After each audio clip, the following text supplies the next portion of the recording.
সাত সকালেই ক্লান্ত, একটা জিজ্ঞাসা চিহ্ন। এই সাত সকালেই ক্লান্ত তাকে আরেকভাবে বলা যেতে পারে, রাত ভোর নাক ডাকিয়ে ঘুমিয়ে সকালে ক্লান্ত। কি আশ্চর্য! রাত্রি শুলেন এবং নাক ডাকিয়ে সুন্দরভাবে ঘুমোলেন, এদিকে সকালে বিছনা থেকে যখন উঠছেন তখন মনে হচ্ছে সারা রাত জেগে নাকি, এত টায়ার্ড লাগছে, এত ক্লান্তি লাগছে কেন? কেন? দেখুন, কেন নিয়ে অনেক আলোচনা আছে, যাকে আমরা বলি মর্নিং সিকনেস। কারুর আবার দেখবেন সকালবেলাতে খুব ক্লান্ত, অবসন্ন, শরীর ছেড়ে দিচ্ছে, কিচ্ছু ভালো লাগছে না, কিন্তু এই বেলা 11টা 12টা বাজলো তিনি কিন্তু অন দ্য মোশন, তিনি কিন্তু আবার ঠিকঠাকভাবে দৌড়চ্ছেন, তার কাজকর্ম করছেন।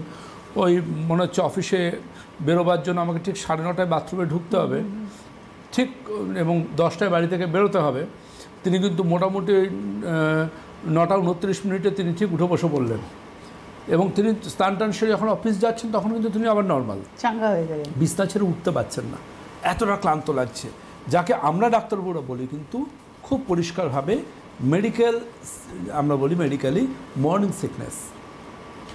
আবার কারোর ক্ষেত্রে দেখা যাবে যে দুপুরবেলা খাওয়া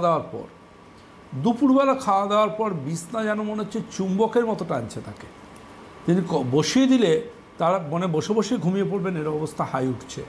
বিশেষ করে দেখবেন যারা কিছু মানুষজন থাকেন যারা অবসর জীবন, যাদের মানে ঘুম থেকে ওঠার কিছুক্ষণ বাদে আবার ঘুমিয়ে পড়েন, জীবনে অবসর ব্যাপার, যে কি আছে দুপুরবেলা কোনো কাজকর্ম নেই, হ্যাঁ বেকারত্বের জীবন, চলুন ঘুমোই, যারা একদম অবসর সিনিয়র সিটিজেন, কোনো কাজকর্ম নেই। এবার যারা ইয়ং জেনারেশন, আমাদের জেনারেশনে যদি কেউ দুপুরে ঘুমোন, আমি মনে করি তার অভিশাপ, যিনি তার কর্মক্ষণ জীবনটা তিনি দুপুরবেলা শুয়ে শুয়ে ঘুমোচ্ছেন বিছনাতে। তো এগুলো দেখবেন যে খুব মানে পুড়ে মানুষদের মধ্যে এগুলো আসে, কিন্তু যখন এটা এরকম হয়ে যায় যে বিছনা পুরো টেনে টানছে তাকে, সেটা কিন্তু তখন কিন্তু নিউরোলজিক্যালি ভাবতে হবে, সেটা কিন্তু অন্য অসুখের লক্ষণও হতে পারে। আচ্ছা, সব কিছু ভাবার ব্যাপার। দেখুন ব্যাটারটা কী বলুন তো, সব কিছুর দুটো দিক থাকে। আমরা যেমন একদিক থেকে বলি যে আপনারা তেল ছাড়া রান্না করা খাবার খান, খাবারের তেলের পরিমাণ কমান, কারণ আপনার হার্টের জন্য ভালো, কোলেস্টেরলের জন্য ভালো, আপনার লিভারের জন্য ভালো, আপনার ডাইজেশন সিস্টেমের জন্য ভালো, যত সম্ভব তেল ছাড়া রান্না। এবার দেখবেন অনেকে আবার দেখবেন ওই এয়ার ফ্রায়ারে রান্না করে, অনেকে তার কি এয়ার ফ্রায়ারে রান্না করবে, এয়ার ফ্রায়ারে রান্না করা ভালো, এই কোয়ালিটিটা কিন্তু সামনে চলে আসে।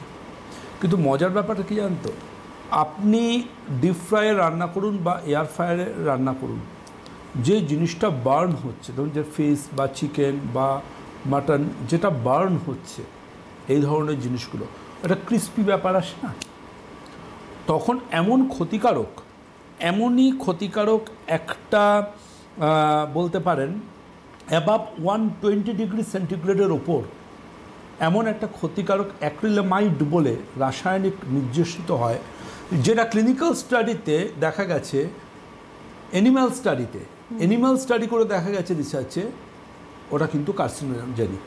আরে বাবা! এয়ার ফ্রায়ারের তৈরি খাবার থেকেও কার্সিনোজেনিক হতে পারে, অ্যানিম্যাল স্টাডিতে দেখা গেছে, এবং সবচেয়ে হিউম্যান স্টাডি তো সব ক্ষেত্রে হয়ে ওঠেনি, রিসার্চ চলছে। এবং এই যে অ্যানিম্যাল স্টাডিতে যেটা দেখা যাচ্ছে, এটা কিন্তু জেনে রাখুন একটা খুব বড় রকম মারাত্মক খারাপ বিরূপ প্রতিক্রিয়া আসতে পারে আমাদের শরীরে। আমি বারবার করে বলি না যে কি দোকান থেকে সন্ধ্যেবেলা অফিস থেকে বাড়ি ফিরছেন, ভাবছেন দোকান থেকে একটু যদি চপ কাটলেট কিনে নেওয়া যায়, বাড়ি যাওয়া যায়, ভালো হয়। আপনি শিওর তো, নিশ্চিত তো যে আপনি একটা চপ কাটলেট কিনে নিয়ে বাড়ি যাচ্ছেন, বড় জোর আপনার কী হতে পারে? অ্যাসিডিটি হতে পারে, ইনডাইজেশন হতে পারে, গ্যাস হতে পারে, আরও ওয়ার্স্ট কী হতে পারে, আপনার লুজ মোশন, ডায়রিয়া হতে পারে, ফুড পয়জনিং হতে পারে, এটসেট্রা, এগুলো হতে পারে। কিন্তু আপনি ভেবে দেখেছেন যে তেলটাতে আপনি চপ কাটলেটটা কিনে নিয়ে যাচ্ছেন, যে অয়েলটা ওটা ভাজা হচ্ছে, ওই অয়েলটা প্রথমবার আপনার চপ কাটলেটটা ভাজা হচ্ছে তো? কারণ সায়েন্স বলছে একই তেলে যদি বারবার ভাজা হয়, সেটা আমাদের স্টমাক ক্যান্সারের অন্যতম ক্ষতিকারক রাসায়নিক তৈরি করে দেয়।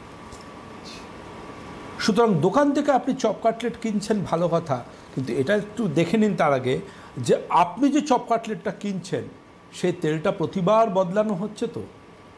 যদি প্রতিবার বদলানো না হয় সেই চপ কাটলেট কিন্তু আপনার শরীরে শুধু acidity, gas, loose motion, food poisoning নয়, সেটা কিন্তু আপনার শরীরের মধ্যে ক্যান্সারের তৈরি যৌগ সৃষ্টি করতে পারে। সুতরাং এই জিনিসগুলো কিন্তু ভাবতে হবে, ভীষণ গুরুত্বপূর্ণ। অনেকে দেখুন না, এখন দেখবেন একটা সিজন চলে যে প্রথম দিকে, এখন গরমকাল এখন মোটামুটিভাবে দেখবেন মানুষের রাত্রে খাবার পর এক টুকরো আম লাগে। এবার কখনো সেটা হিমসাগর হয়, কখনো তারপরে ল্যাংড়া আসে, কখনো তারপর ফজলি আসে, তারপর চৌসা, আবার আমরা একদমই তাই। আবার কোনো ক্ষেত্রে আলফানসো আমরা পাই, বিভিন্ন মানুষজন গিফট করেন। তো আলটিমেটলি একটা কথা বলে রাখি, আম থেকেও ক্যান্সার, জানেন? আম থেকে ক্যান্সার। ইয়েস, আমি ডক্টর সেনপনের লাইভে বলছি, আম থেকে ক্যান্সার। কেন জানেন? আপনি যখন মার্কেট থেকে আম কিনবেন, আপনাকে মনে রাখতে হবে যে আমের রং পুরোটাই একই রকম হলুদ, যে আমের রং পুরোটাই একরকম হলুদ, ইউনিফর্ম হলুদ, এবং যে আমের গন্ধ গাছ পাকা আমের গন্ধর মতো নয়, সেই আমে ক্যান্সার সৃষ্টিকারী যৌগ থাকতে পারে। সায়েন্স এবং রিসার্চ এটা বলছে। প্রচুর রিসার্চ, প্রচুর স্টাডি বলছে যে মার্কেটে যে আম পাওয়া যায় তার 60% আম ক্যান্সারের জন্য দায়ী। কারণ কি? ক্লিনিক্যালি প্রুভেন এমন একটা রাসায়নিক যৌগ যেটা ফল পাকাবার কাজে ব্যবহার হয়, দ্যাট ইজ ক্যালসিয়াম কার্বাইড। ওটা ক্লিনিক্যালি প্রুভেন, ওটা ক্যান্সার সৃষ্টি করে মানুষের শরীরে।